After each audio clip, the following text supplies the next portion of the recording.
오늘부터 10장, 11장의 고넬료의 구원과 관련된 말씀들을 나누겠습니다.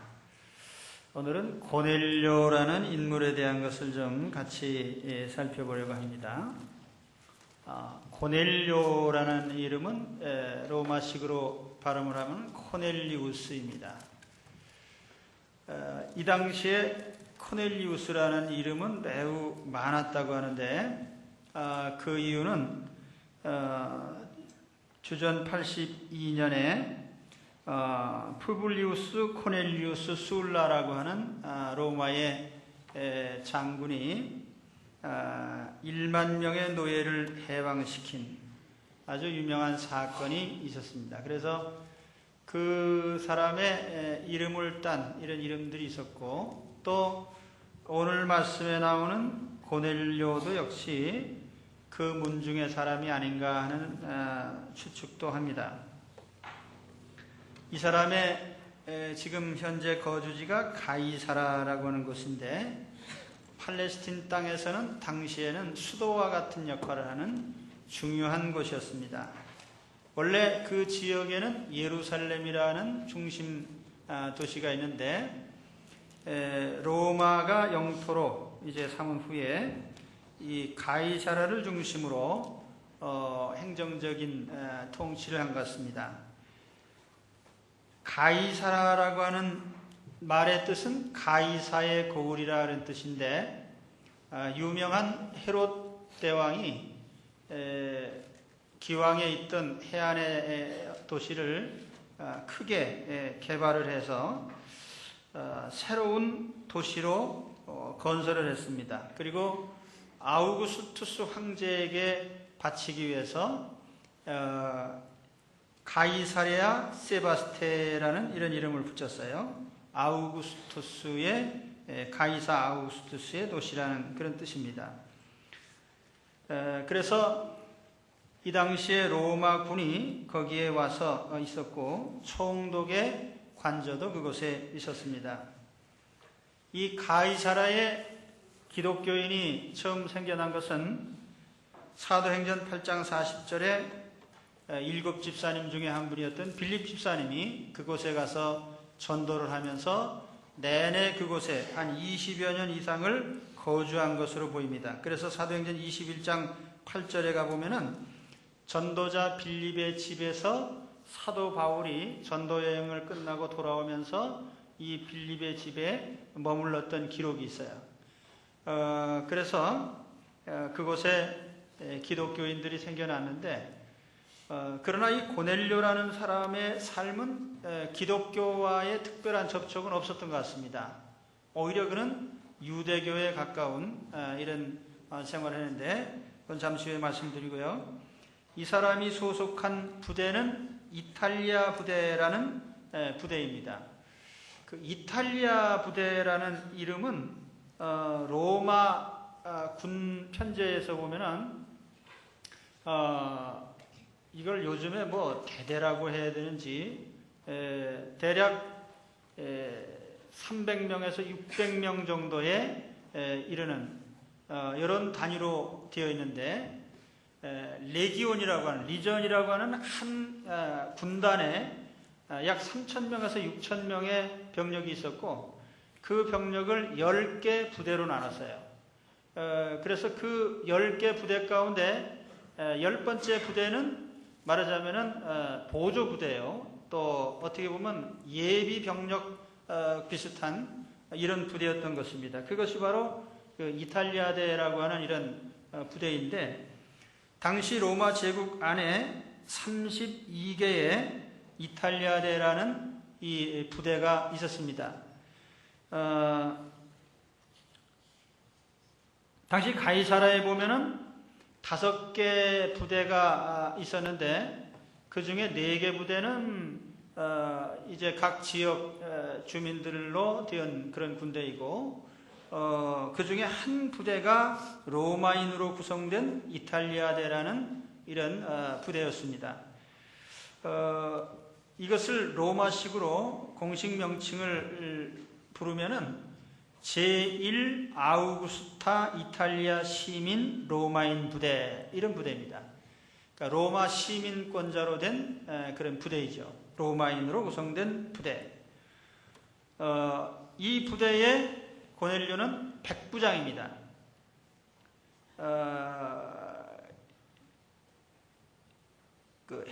헤카톤 아르케스, 이 헤카톤이라는 말은 일백이라는 뜻이고요. 아르케라는 말은 이제 우두머리라는 뜻이기 때문에 그 헤카톤 아르테스라고 이렇게 부르고, 로마식으로는 이 센투리온, 100명의 지휘관, 그런 뜻입니다. 이 백부장이라는 칭호가 신약 성경에 몇 차례 등장을 하는데, 그 로마 군대 내에서 백부장이라는 장교는 대단히 중요한 핵심적인 장교입니다.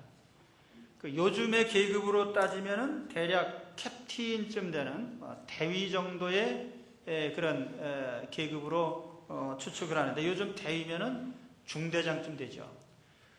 그런데 이 백부장은 상당히 세련되고 또 잘 훈련된 장교입니다. 그래서 이 백부장의 조건에 대해서 어떤 글에 보니까 이런 조건들이 붙어 있어요. 불손하지 말 것, 불량하지 말라는 거죠.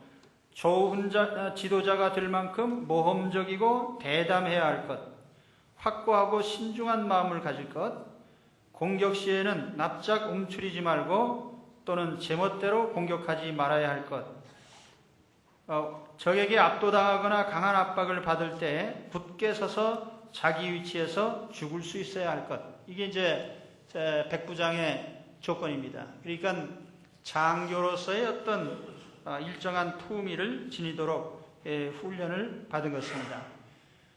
우리나라에도 이 사관 생도들에게 또는 장교 훈련할 때 일반 사병들과 다른 특별한 것을 요구를 하죠. 그건 뭐냐면 대한민국의 장교로서의 품위를 지킬 것입니다. 그래서 사관 생도들 생활 규칙 가운데 보면은 무슨 대중교통을 이용한다든지 혹은 음식점에 들어간다든지 또는 여행을 한다든지 거기에 따른 장교로서의 규칙이 있습니다. 이걸 지켜야 되는 거예요.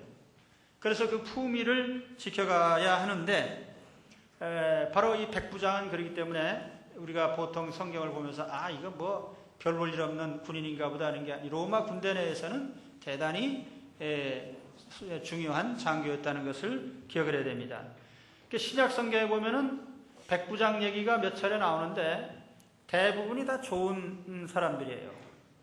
그래서 예를 들면 가버나움의 백부장, 회당을 지어주고 유대인을 도와주고 그래서 자기 하인의 병든 것을 주님을 만나서 고쳐주려고 한 그런 백부장이 나오고요. 예수님 십자가 아래에서 마지막에 십자가에 달리신 주님이 떠나시는 운명하신 모습을 보면서 과연 이분은 하나님의 아들이시다라고 하는 고백을 했던 그 백부장이 있습니다. 또 사도 바울을 로마로 호송할 때 그 호송대장을 맡았던 율리오라고 하는 백부장이 있는데, 그도 역시 사도 바울의 목숨을 끝까지 보호해주고 지켜준 그런 좋은 일을 한 것으로 나타나 있습니다. 이렇게 백부장이 아주 중요한 역할을 하는 장교이면서 또 그 가운데 오늘 고넬료라고 하는 사람은 대단히 아주 경건한 삶을 산 것으로 오늘 말씀에 기록을 하고 있습니다. 오늘 우리가 이 고넬료를 통해서 배울 점이 바로 이 점입니다. 우선 그의 삶을 보면 세 가지로 요약이 되는데, 첫 번째는 하나님을 경외하는 경건한 사람이었다는 기록입니다. 경건하여라고 하는 말은 독실하다는 뜻이죠. 자기 신앙에 아주 충실한. 그리고 이 사람은 하나님을 경외하는 자였다.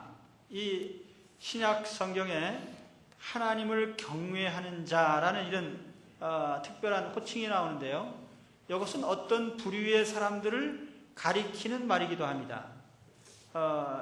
이제 주로 그 영어 단어에 보면 이 프로슬라이트라는 말이 있는데, 개종자, 우리말로 번역하면 개종자, 개종자가 아니고 개종자입니다. 예. 종교를 바꾼 사람. 근데 주로 이제 유대교의 입장에서 보면은 비유대교였다가 유대교로 들어온 사람, 이런 사람이 있죠. 이런 사람이 또 두 종류가 있습니다. 한 종류는 완전히 유대교로 개종을 해서 할례도 받고 유대 커뮤니티 속에 녹아진 사람, 이런 사람이 있고, 또 한 종류는 어떤 사람이냐면은 할례는 받지 않고 유대 커뮤니티 속으로 들어오진 않았지만은 유대인이 지키는 계율을 같이 지키고 생활 규칙도 같이 따르고 도덕적인 윤리도 같이 따르고 회당에서 예배도 드리고, 이런 사람을 흔히 성경에서 뭐라고 부르냐면은 God fearer, 하나님을 두려워하는 자, 이렇게 표현을 한 겁니다. 그러니까 우리가 그러면 고넬료는 어느 부류의 사람이에요? 그는 유대 커뮤니티로 들어간 사람은 아니죠. 어디까지나 로마군의 장교이고, 근데 이 사람이 그의 종교적인 면에서 본다면은 바로 이와 같이 하나님을 경외하는 그런 그룹에 속한 신자입니다. 그래서 이 사람은 온 집으로 하나님을 경외했다, 그렇게 말씀을 합니다. 말하자면 이 사람의 그 신앙심을 보여줄 수 있는 것이 오늘 우리도 마찬가지예요. 어떤 사람이 믿음 생활을 하는데 그 가족 전체가 다 잘 신실하게 따르는 가정은 신실한 신앙을 가진 분이죠. 근데 가족 중에 어제나 오늘이나 영원토록 혼자 믿는 사람이 있어요. 그런 경우는 그 믿는 사람의 어떤 삶의 영향력이 이제 문제가 되는 겁니다. 그래서 이 고넬료의 경우에는 자기에 있는 가솔들이 다 고넬료를 따라서 했어요. 그러니까 요즘에야 뭐 가정 식구래야 많아야 4명, 5명인데 이 당시에 고넬료 집안에는요 많은 노예들도 있고 노예의 가족도 있고 이 사람 장교니까 부하 사병도 있고 그래서 이 집안에 상당히 많은 사람을 거느리고 있는데 이 사람들이 다 이 고넬료의 규칙대로 살아가는 겁니다. 고넬료가 기도하면 기도하고, 고넬료가 예배드리면 예배드리고, 고넬료가 하지 말라 그러면 안 하고, 그래 고넬료가 그 집안 전체를 이 신앙적으로 잘 통솔을 했다는 겁니다. 그래서 그가 하나님을 경외한다는, 자 고넬료가 하나님 두려워하는 것이 그 집안에 있는 모든 사람들에게 다 전달이 되는 겁니다. 그래 가족이 다 하나님을 두려워하는 그런 생활을 한 거죠. 그래서 고넬료가 상당히 훌륭한 사람입니다. 그 다음에 두 번째로 고넬료는 백성을 많이 구제했다, 이렇게 말씀했어요. 여기 백성이라는 것은 유대인을 가리킵니다. 그는 로마인이지만은 자기가 점령하고 있는 점령지의 그 백성들을 구제하는 일을 열심히 했어요. 그러니까 아주 참 착한 일을 많이 한 그런 장교입니다. 대개 당시에 로마의 정책이 그렇잖아요. 로마의 노예들이 무수히 많은데 대부분 보면은 전쟁을 해서 점령을 하면은 점령지의 사람들이 상당수가 노예가 되는 겁니다. 그런데 이 고넬료는 오히려 그 백성들을 구제하고 돌아봐줬기 때문에 아주 참 훌륭한 일을 한 것으로 봅니다. 그래서 이 구제의 열심인, 그 다음에 세 번째로는 항상 하나님께 기도를 했다, 이렇게 오늘 말씀에 표현을 합니다. 우리 성경에 항상이라고 이렇게 되어 있는데 이 영문 성경에 보면은 이 항상이라는 말을 대개 그 번역할 때 보면은 어떤 단어를 똑같은 단어로 다 번역한 경우가 있고 다 틀리게 번역한 경우가 있는데, 바로 본문의 그 항상이라는 말을 영어 성경이 여러 성경이 다르게 번역을 합니다. 어떤 성경에는 그 레귤러하게 일정하게 기도를 했다, 이렇게 번역하고, 어떤 성경에는 continually 지속적으로 기도를 했다, 이렇게 되어 있고, 어떤 성경에는 constantly 일정하게 기도를 했다, 또 어떤 성경에는 always 우리 성경처럼 항상 기도를 했다, 이렇게 번역을 합니다. 이건 뭘 말하냐면 그 고넬료의 생활이 아주 군인이니까 규칙적이잖아요. 일정하고 규칙적인데 유대인의 기도 생활하고 딱 맞아떨어졌습니다. 그러니까 유대인은 하루에 3번 기도를 해요. 그래서 오전 9시에 기도하고 정오에 기도하고 오후 3시에 기도를 합니다. 그러니까 유대인 남자는 항상 의무적으로 하루에 3번씩 기도를 하는 거예요. 그 랍비들이 그런 얘기를 합니다. 왜 남자들에게는 하루 3번씩 규칙적으로 기도하라고 했고 여자들은 가만 놔뒀냐? 여자들은 안 시켜도 잘하는데 남자들은 시켜야만 하기 때문에 하나님이 강제로 하게 하셨다. 남자들은 하나님께 상당히 신용을 잃었다. 그래서 보면 남자들에게는 뭐든지 이렇게 정해줘야 해요. 유대인 남자들을 보면은 하루 3번 기도하는데 정통파 유대인들을 보면은 혹 여행 중에 내가 비행기 속에 있다. 그럼 비행기 속에서 기도를 합니다. 그 시간에. 아주 규칙적이죠. 그래서 이것이 유대인들 속에 몸에 배 있습니다. 그러니까 오늘 여기 여러분이 10장, 11장 계속 읽어보면은 베드로 사도도 역시 제9시 기도 시간에, 제6시 기도 시간에 이렇게 기도 시간에 기도하는 모습이 나와요. 그는 이 사람들이 상당히 규칙적인 생활을 했고 기도 생활을 규칙적으로 했다 그런 뜻입니다. 여러분도 한번 해보시기 바랍니다. 정해놓은 기도 아주 우리 경건 생활에 유익한 거예요.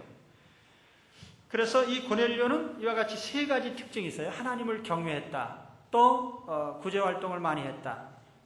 또 규칙적으로 기도를 했다. 이 3가지가 오늘날에도요 신실한 신자들의 특징입니다. 그래 하나님 경외하는 것은 뭐예요? 우리가 하나님 두려워하는 마음은 내적인 것이고요. 구제하는 것은 다른 사람을 향해서 나타난 신앙이고 기도하는 것은 하나님과의 관계거든요. 이것이 아주 중요한 우리 신앙의 규칙입니다. 자, 그런데 이제 2번째 장면으로 가면은 이렇게 고넬료가 생활하는 가운데 어느 날 9시 기도 시간입니다. 그러니까 유대인의 저녁 기도 시간에 오후 3시쯤 되는 9시 기도 시간에 환상을 봤어요. 이 환상이라는 건 뭐냐면 생시에 어떤 어떤 현장을 목격하게 되는 건데요. 눈에 보이는 거죠. 그래서 신기루처럼 영화 장면처럼 앞에 나타나는 겁니다. 꿈이라는 건 잠자는 시간에 보여지는 것이고 환상이라는 것은 눈을 떴을 때 보는 건데 오늘 말씀 보니까 밝히 봤다. 그러니까 분명하게 명료하게 봤다는 뜻이에요. 그래서 이것이 너무나 분명하기 때문에 어떤 때 우리가 꿈꾸면은 좀 오래 기억되는 것이 있지만 대부분 오래 지납니다. 그런데 이 비전이라고 하는 환상은 결코 잊지 못해요. 그러니까 정확히 반복해서 기록을 하고 있습니다. 내가 이런 것을 봤고 무슨 소리를 들었다. 그런데 그 환상 중에 천사가 나타났습니다. 누가의 기록 중에 보면은 이 천사가 나타나는 장면이 많이 나오는데요. 자, 핵심적인 말씀은 그 다음에 나타납니다. 내 기도와 구제가 하나님께 상달하여 기억된 바 되었다. 천사가 전해준 첫 번째 메시지죠. 내 기도와 구제가 하나님께 상달하여 기억된 바 되었다. 이 상달이라는 표현은 헬라어로는 아나바이노, 위로 올라간다 그런 뜻입니다. 이 말은 구약의 레위기에 보면은 번제라는 말에서 따온 겁니다. 구약의 번제라는 말이 히브리 말로 올라인데 이 말은 우리말로도 올라간다는 뜻이에요. 히브리 말하고 우리말하고 같은 올라, 번제. 근데 하나님께로 올려진다 그런 뜻이에요. 내가 드린 헌신, 내가 드린 제물이 하나님께로 올려진다 그런 뜻입니다. 그래서 영어로 번역할 땐 ascend, 올라가는 나의 헌신과 경배와 제사가 하나님께 올려졌다. 그럴 때 쓰는 말입니다. 그러니까 상달이라는 말이 구약적인 제사적 표현입니다. 그 다음에 여기 기억된 바 되었다라고 하는 것도 마찬가지예요. 그 영문 NIV 성경에 보면은 Memorial Offering Before God, 하나님께 드려진 그 Memorial Offering, 기념제, 기억제사. 그러니까 고넬료가 하나님을 경외하고 이웃을 구제하고 기도한 것들이 다 하나님께 올려졌고 그것이 메모리가 됐다 그런 뜻입니다. 그러니까 하나님께서 지금 고넬료에게 통보를 하는 거예요. 오늘 우리가 하나님께 행하는 작은 언행 하나나 우리의 기도나 남에게 베푼 선행이나 하나님 앞에 은밀히 행한 것, 우리가 경배드리는 생활이 하나님께 올려지고 있는 것을 아시기 바랍니다. 그리고 하나님께 기억되고 있습니다. 저는 기억력이 얼마나 나쁜지 몰라요. 제가 20대 때 큰 병을 앓아서 그런지 그 전까지는 제가 아주 기억력이 좋았어요. 그래서 하여튼 모든 게 다 기억이 됐었는데 한번 앓고 났더니 그 다음에는 기억력이 없어져서 잘 기억이 안 됩니다. 지금도 기억하고 있는 것이 참 신기해요. 기억나는 게 신기해요. 자꾸 뭐든지 잊어먹어요. 헷갈리고.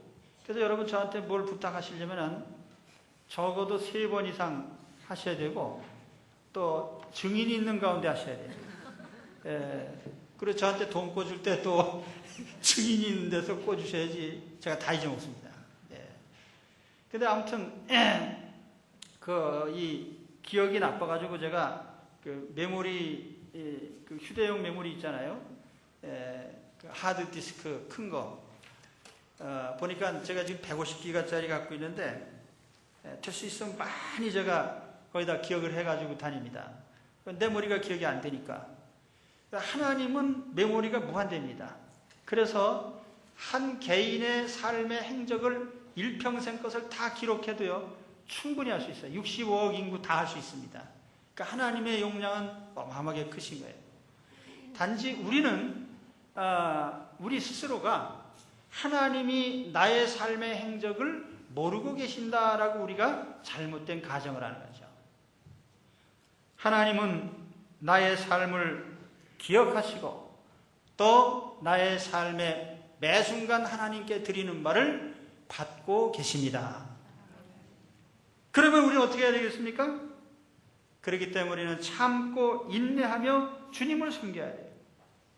혹시 사람들이 알아주지 않는다든지 혹은 내가 어떤 하고 있는 일이 감춰져 있어서 다른 사람들이 좀 알기를 바란다든지 그래도요 때로는 섭섭할 때가 있어도 중요한 것은 하나님이 기억하고 계신 거예요. 그렇기 때문에 우리는 걱정할 게 없습니다.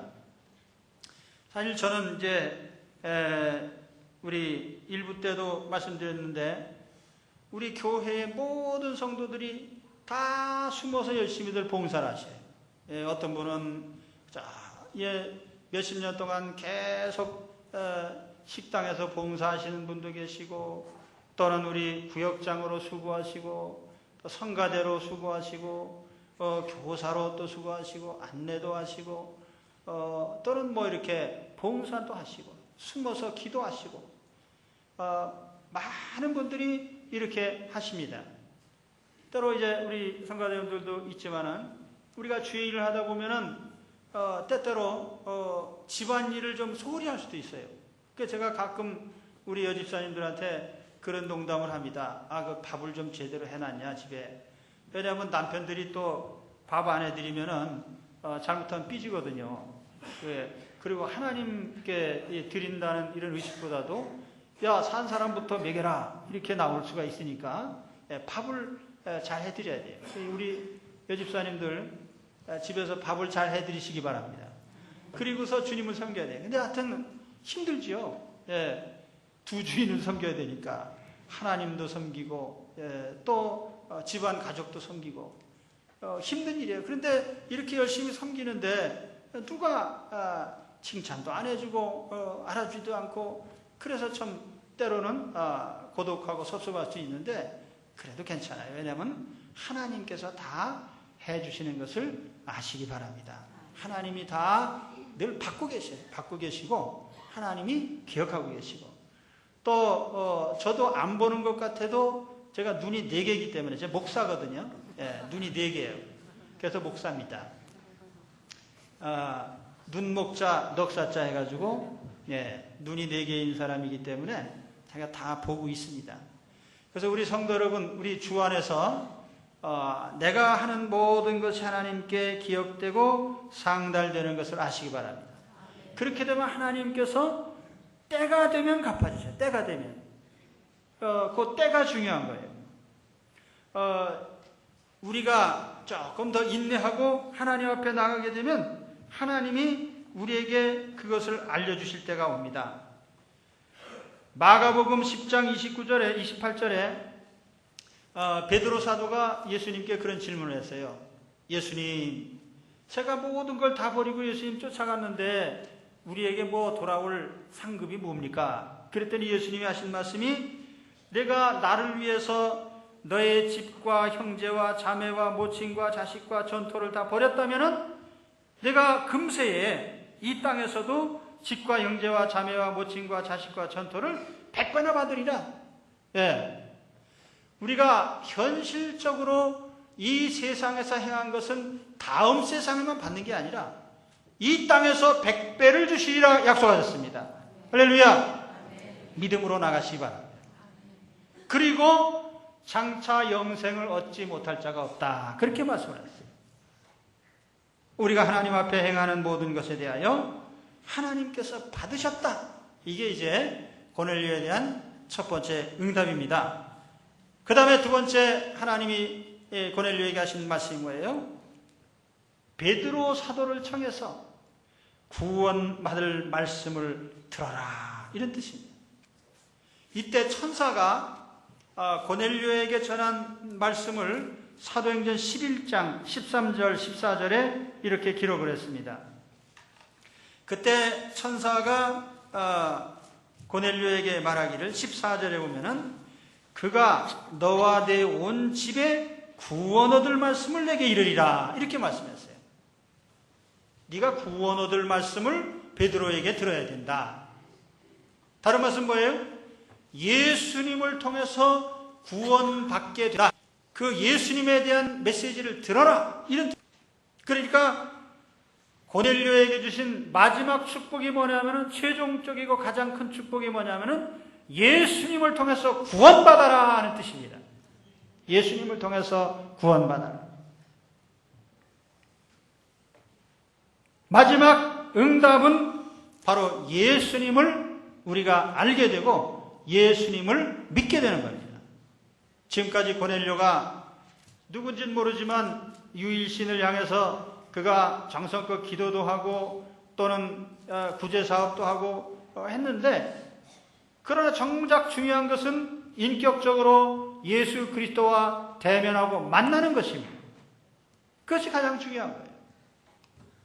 예수 그리스도 안에서 모든 것은 다 해결됩니다. 예수님은 구원입니다. 예수님은 평강입니다. 예수님은 치유의 역사입니다. 예수님은 축복의 근원입니다. 그래서 사랑하는 자여, 내 영혼이 잘됨 같이 내가 범사에 잘되고 강건하기를 내가 간구하노라. 예수님을 통해서 구원을 얻으시기를 축원합니다. 예수님을 통해서 평강 얻으시기를 축원합니다. 예수님을 통해서 치료받으시기 바랍니다. 예수님을 통해서 축복이 임하시기를 축원합니다.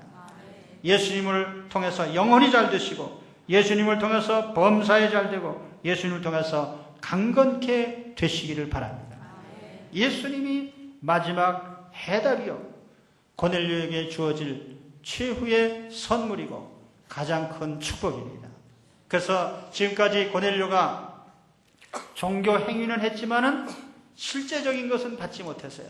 그런데 이제 예수님을 만남으로 말미암아 그가 삶의 새로운 생명을 얻고 이제 비로소 주님과 함께하는 새로운 삶이 열릴 것을 그에게 말씀하셨습니다. 오늘 여러분, 우리도 종교 생활과 주님과의 인격적인 만남은 별개입니다. 우리가 예수님을 인격적으로 만나지 못해도 구제도 할 수 있고 기도도 할 수 있고 다 할 수 있어요.